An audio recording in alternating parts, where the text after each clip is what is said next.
আলু দিয়ে তৈরি করে দেখাবো আজকে মজাদার একটি ইউনিক রেসিপি, যা আপনারা চাইলে চায়ের সাথে খেতে পারেন। আর বাচ্চাদের টিফিনে বাচ্চারা খুবই পছন্দ করবে। দেরি না করে রেসিপিটি শুরু করা যাক।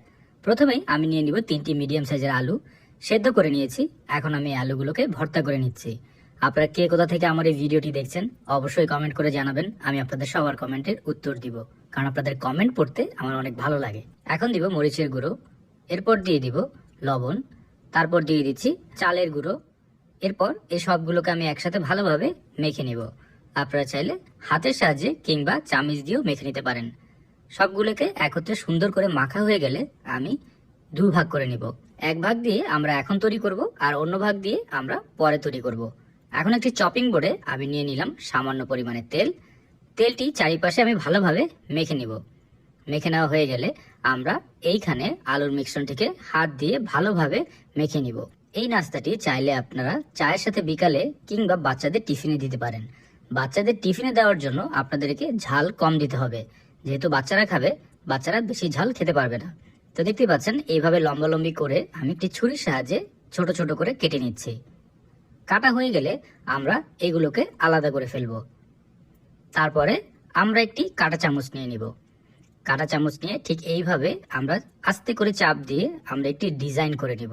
দেখতে পাচ্ছেন কি সুন্দর একটি ডিজাইন হয়ে গেল। এরপর আমরা এগুলোকে নিয়ে সামান্য ব্রেড ক্রাম্বসে গড়িয়ে নিব। তার আগে আমরা ব্রেড ক্রাম্বসের সাথে সামান্য মিক্স করে নিব শুকনা ধনিয়ার গুঁড়া। ভালোভাবে আমরা মিক্স করে নিব। মিক্স করা যখন হয়ে যাবে, একে একপাশে রেখে দিয়ে আমরা একটি বাটিতে নিয়ে নিব একটি ডিম। ডিমটিকে আমরা ভালোভাবে ফেটিয়ে নিব। তার আগে এর উপরে দিয়ে দিব আমরা সামান্য পরিমাণে পানি, লবণ। এরপর একে আমরা ভালোভাবে মিক্স করে নিব। তারপর এই ডিমের ভিতরে আমরা ভালোভাবে একে ডুবিয়ে নিব। দেখতেই পাচ্ছেন ঠিক এইভাবে ডিমের ভিতরে আমরা ভালোভাবে একে ডুবিয়ে নিব। তারপর আমরা ব্রেড ক্রাম্বসে একে গড়িয়ে নিব। আপনারা অনেকে জিজ্ঞেস করেন ব্রেড ক্রাম্বস কি? ব্রেড ক্রাম্বস হচ্ছে পাউরুটির গুঁড়ো। আপনার বাসায় যদি ব্রেড ক্রাম্বস না থাকে, সেক্ষেত্রে আপনি টোস্ট বিস্কুটকে গুঁড়ো করে ব্রেড ক্রাম্বসের মতো ব্যবহার করতে পারেন। আমরা ব্রেড ক্রাম্বস লাগানোর পরে আবার কাঁটা চামিচ দিয়ে সুন্দর করে ডিজাইনটিকে বসিয়ে দিব। হয়ে গেলে আমরা একে মিডিয়াম গরম তেলের উপর ছেড়ে দিব। অবশ্যই মিডিয়াম গরম তেল ব্যবহার করবেন, অতিরিক্ত গরম তেলে পুড়ে যেতে পারে। আস্তে আস্তে করে সবগুলোকে আমরা দিয়ে কিছুক্ষণ এক পাশ আমরা ভেজে নিব। হয়ে গেলে আমরা এগুলোকে উল্টে দিব। উল্টে আমরা অন্য পাশ ভাজা শুরু করব। আর আমরা ততক্ষণ পর্যন্তই ভাজবো যতক্ষণ পর্যন্ত এর গায়ের রং গোল্ডেন ব্রাউন কালার না হয়ে যায়। যখন দেখবেন এদের গায়ের রং গোল্ডেন ব্রাউন কালার হয়ে গেছে, বুঝতে হবে আমাদের ভাজা হয়ে গেছে।